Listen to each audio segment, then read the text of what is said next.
Olá, nerds, geeks e afins! Estamos todos aqui, retro, para acompanharmos a estreia da série Chuck na Star Plus. You into vintage? No, I'm into retro. Oh, what's the difference? About $10. Fair enough.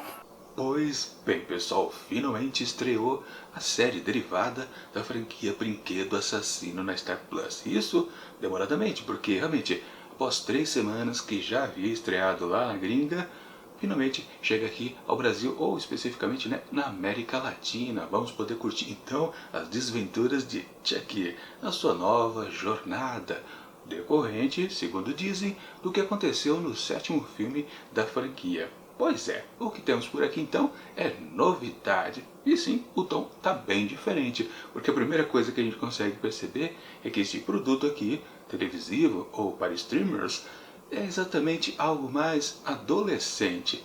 E esta pegada mais para o público ali, começando a se tornar adulto, não existia exatamente nos filmes anteriores. Claro, em termos de temática, talvez o público-alvo já fosse por aí. Mas a gente não via esse tipo de personagem. No máximo, a gente chegou perto justamente quando estávamos no 3º filme, que acontecia dentro de uma academia militar. Ou seja, alguns daqueles jovens ali estavam um pouco nessa faixa etária. Aliás, pouquíssimos, para falar a verdade. Tinha até uma molecada lá presente, mas já tinha um pessoal que já tinha até passado desse ponto em que estamos por aqui. Porque, por exemplo, né, o protagonista aqui tem 14 anos, então a gente pode considerar que todos os personagens ali em volta dele da mesma idade, né? Também por volta de 14, 15, no máximo 16. Andy, por exemplo, né, tinha 16 quando estava lá na academia militar do 3º filme. Então, acho que a gente pode considerar que sim, pela primeira vez temos um conjunto de personagens que a franquia não tinha trabalhado antes, mas que casa com o seu público-alvo. Bom, com certeza que a série quer focar exatamente nessa molecada e pegar seus temas do cotidiano, dia a dia, como por exemplo o bullying e também as relações com os pais, né? Obviamente que os pais não entendem os jovens. É isso que a série vai começar a vender com certeza, porque logo de cara no primeiro episódio já acontece exatamente isso. Esses dois temas básicos aparecem com força. E claro, a temática principal do Don Mancini, que é a sua vertente sexual, né? Ele quer colocar, agora a partir do 4º filme, ele não deixa passar um batido, né? Ele tem que colocar a temática sexual dentro dos seus filmes. Se isso funciona ou não, bom, já tivemos a experiência de descobrir que quando ele colocou a partir do 4º filme, que foi A Noiva de Chuck, funcionou mais ou menos, mas quando ficou completamente evidenciado, ele forçou a barra e de maneira explícita lá no 4º filme, no 5º filme, que foi O Filho de Chuck, quando literalmente, né, o filho de Chuck e Tiffany não sabia se queria ser menino ou menina, isso acabou descambando para aquele problema típico desse tipo de produto, que, claro, resultante dos seus escritores, produtores, diretores. Ou seja, eles querem passar sempre essa temática, mas esquecem de desenvolver uma história que casa perfeitamente com o que eles querem vender pra gente, né? E por isso que ali no Filho de Chuck não funcionou direito, o filme foi fraco, porque, claro, ele estava preocupado em vender uma ideia do que contar uma boa história. Por outro lado, funcionou um pouco melhor, ou talvez da maneira correta, lá no outro filme, onde fomos apresentados a família da Nika, onde a sexualidade da irmã da protagonista e também junto com a sua amante, a babá da sua filha, aparece depois que é apresentado um conceito que a gente pensa que está indo para um lugar que a gente sabe o que está acontecendo. Ou seja, naquela questão, né, de a irmã da Nika está sentindo ciúme do seu marido com a babá, quando era exatamente o contrário. Ou seja, ela estava com ciúme da babá, que essa sim era sua amante. Ou seja, aí a questão da sexualidade, questões de gêneros e por aí vai, funciona na narrativa da história. Quando isso acontece, o produto fica bom, porque aí a gente é surpreendido. A gente não fica assistindo uma história de sexualidade, mas uma história de terror que tem um conteúdo sexual. Isso é o correto. Aqui, bom, aqui já começa a complicar com certeza, porque já é exposto a temática logo de cara, que Jake é gay. Aliás, quando fui começar a fazer a pesquisa, por exemplo, é fácil você perceber que em alguns locais, quando faz a descrição do que é cada um dos personagens, você descobre que Jake já é colocado como um garoto de 14 anos gay. Ou seja, não se fala nem que ele está estudando numa história média, ensino médio, né? Nosso equivalente. Já se vende a sexualidade. É o sinal dos novos tempos. E por que eu estou frisando tudo isso aqui na abertura? Porque o que é a série é isso. E provavelmente vai ter mais ao longo dos próximos episódios. E vamos ver se isso vai atrapalhar ou não o ritmo da narrativa da história da série em si. Que qual que é? Bom, aí já é difícil perceber. Embora a gente possa colocar que talvez nós vamos conhecer mais um pouco a respeito da história do seu grande protagonista, obviamente, que é o boneco, que é o Chuck. Sim, logo de cara já nos é apresentado que o Charles Lee Ray morava nessa cidadezinha aqui, que agora me esqueci o nome dela, Shake alguma coisa? Bom, não importa, depois eu vou acabar decorando. Sim, ele vivia nessa cidade onde Jake vive e ele tem um trauma de infância, por isso que ele ficou doidão. Parece que a família foi completamente assassinada, só sobrou ele pelo jeito. Será que foi alguém que assassinou a família dele ou foi ele mesmo? Pois é, isso aconteceu também quando ele tinha, acho que a manchete do jornal dizia 8 anos, né? Basicamente a idade do Andy, né? No primeiro filme. E sim, Andy aparece por aqui. Bom, não percebi, porque a primeira vez que eu assisti, eu vi o episódio dublado e não reconheci a voz dele. Mas me parece que ele realmente que está lá no telefone conversando com o Jake. Mas antes de chegar nesse ponto, né? Sim, Jake é um garoto então de 14 anos, gay, que tem seus problemas de bullying, né? Ele é o bobo na escola. Todo mundo zoa com ele. Não é respeitado por ninguém. Basicamente isso. E o que acontece, claro, né?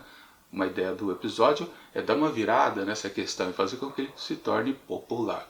Mas, antes de chegar nisso, a gente tem, claro, os antagonistas e, claro, os parceiros dele.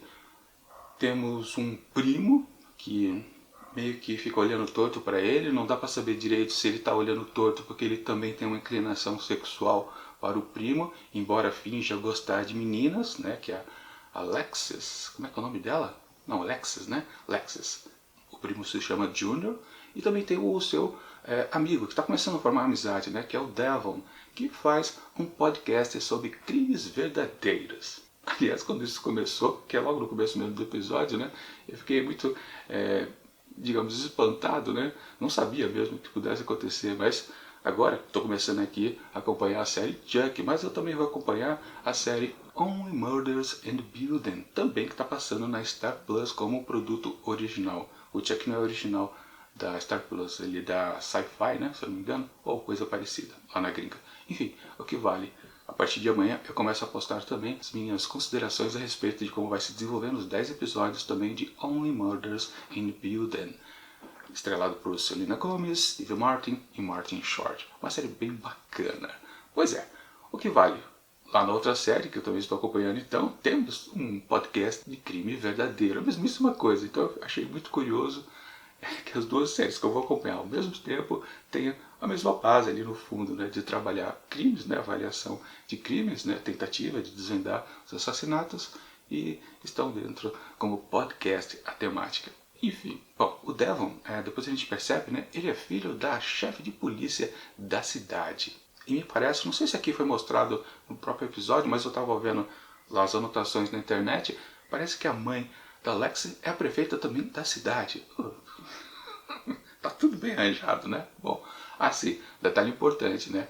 O Jake, Alexis, o Junior e o Devon são personagens principais da série. Claro, também o Chuck, né? Ou seja, eles não vão morrer, pelo menos na primeira temporada, com certeza. Agora o resto, os pais, amigos, tias, avós, professores e gatos são vítimas em potencial para o Chuck, com certeza. Bom, logo no começo, então, falar do episódio em si, né, da história, né? Logo no começo temos uma abertura que não está relacionada ao Jake, mas a uma figura misteriosa, provavelmente um boneco, né, que está subindo as escadas e dá de cara, então, entra num quarto, dá de cara com uma mulher se maquiando ali na penteadeira. E corta a cena, porque aquilo ali a gente só vai entender lá no finalzinho do episódio. E aí sim, entramos na história do Jake, que está participando lá de vendas de uma casa, de uma senhora que está com certeza se mudando ali da localidade, está vendendo suas coisas e ele acabou comprando uma boneca que a pessoa tinha, né? Provavelmente da filha dela, nem sabe a origem do boneco, mas está lá o Chuck já furtando uma bela de uma faca grandona.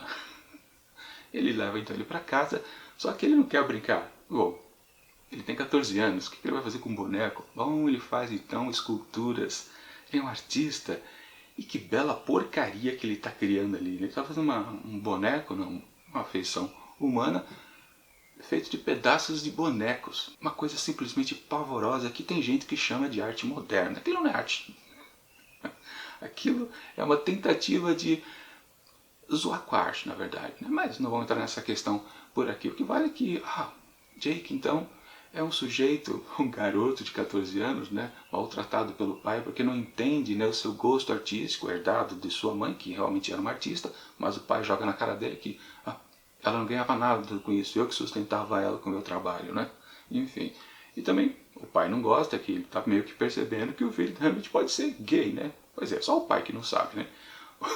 E aí tem um almoço em família, ou é jantar, não importa, mas vem justamente o primo dele, o Junior, e mais o pai e a mãe, que são aqueles típicos personagens que tem muita grana e vão ficar fazendo contraste também com todo mundo que é pobre na série. Né? Nada de novo por aí, os irmãos não se bicam muito e fica nessa. O problema é que justamente ali o grande priminho fica jogando na cara, cutucando ele.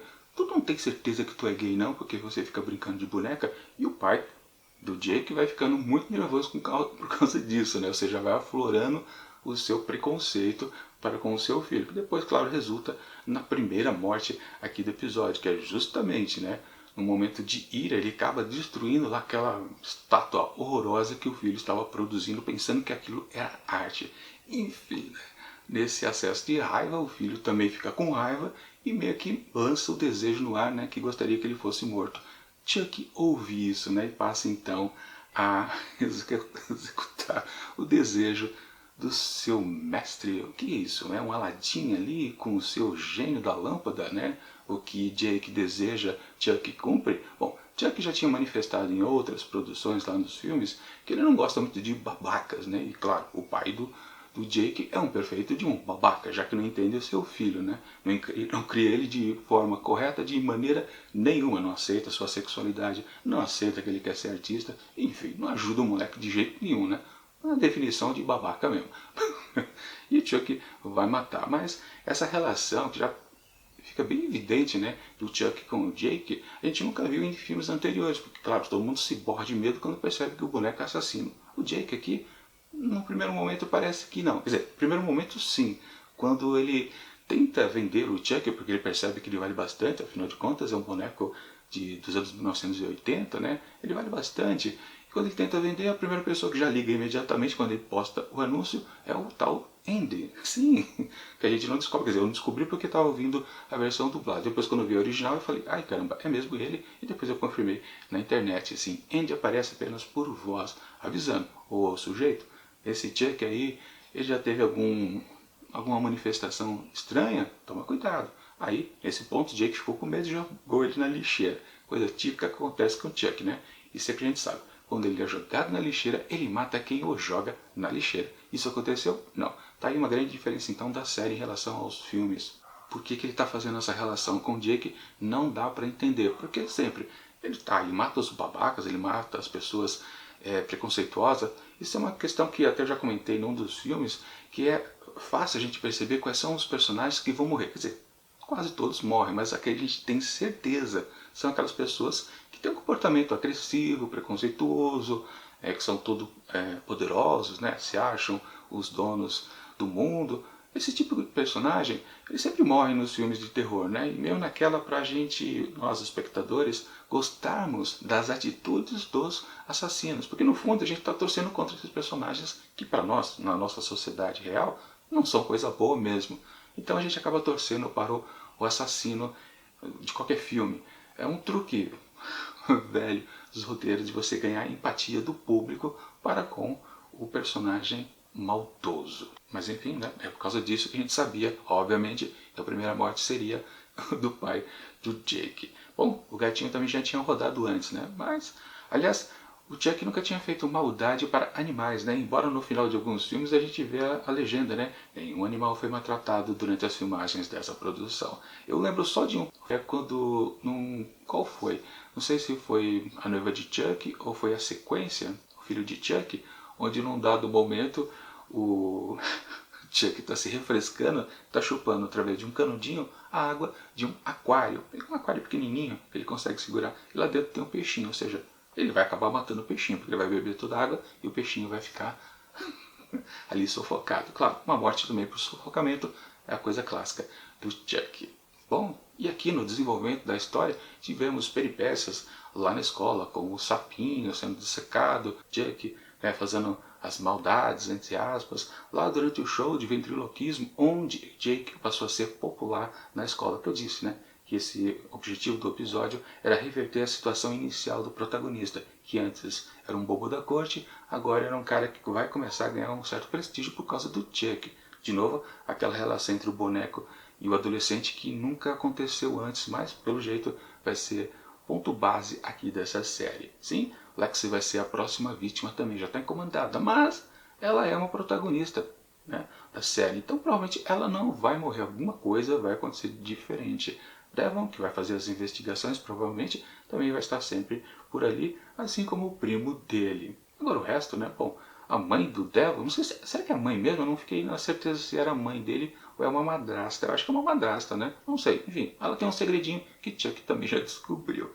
E, claro, na morte do pai do Jake, a policial, que é mãe de Devon, já ficou desconfiada, porque ela percebeu que Jake estava com o nariz machucado, porque o pai tinha agredido ele, obviamente. Ela já meio que sacou, o cara morre numa situação meio esquisita, parece acidente, mas ele está machucado, foi uma agressão, foi um revide, ela já fica desconfiada de crime doméstico ali, com certeza, né? Ela vai investigar e vamos ver o que vai acontecer com ela. Provavelmente ela vai morrer, né? Mas ela não é o personagem principal, né? Ok.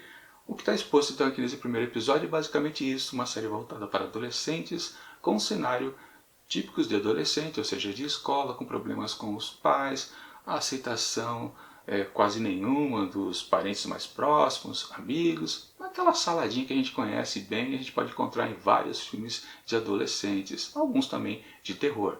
Agora, isso é suficiente para sustentar uma série em si. O interesse, claro, básico por enquanto é a gente ver o que Chuck vai fazer com suas vítimas. Somente isso. Bom, a morte dessa vez aqui foi por eletrocutamento, né? Isso a gente já viu duas vezes anteriormente nos filmes. Aqui não foi novidade, inclusive também destacando o olho também torrado pelas descargas elétricas. Nada de novo por aqui. As mortes precisam ser mais criativas, né? Espera-se, né? Bom, também não vai acontecer muito, porque senão vai matar muita gente aqui no começo da série, depois vai ficar até meio enjoativo. Talvez há uma tendência de torcer um pouco mais pelo suspense, a gente pensar que alguns personagens vão morrer e acabar ficando salvos. É por aí, com certeza vai ter essa pegada. E sim, o grande interesse também da série vai ser o retorno dos personagens antigos que vimos nos filmes. Por exemplo, tivemos participação do Andy, mas quase todos aqueles que estavam vivos, continuaram vivos, né, vão participar de alguma forma, pelo menos aqui e acolá, mas sempre de modo recorrente, não serão constantes a cada novo episódio, não. Quem é principal aqui são só realmente os adolescentes que eu já coloquei, os 4 e o Chuck, só. Alguns personagens bons de antigamente vão aparecer mais só para pontuar e talvez, infelizmente, para morrer também. Enfim, no conjunto aqui da avaliação tendo esse primeiro episódio, ele não é superior de modo algum a acho que nenhum filme. Embora uma série tenha mais tempo para contar a sua história, também tem um problema que, por causa disso, os roteiros acabam ficando de uma maneira bem lenta, ou seja, se demora para desenvolver vários pontos narrativos. Se apresentou os conceitos básicos da série por aqui, mas por enquanto não diz a que veio. O segundo, terceiro episódio talvez diga pra gente exatamente qual é as coisas mais importantes que a gente deve prestar atenção por aqui. É algo promissor?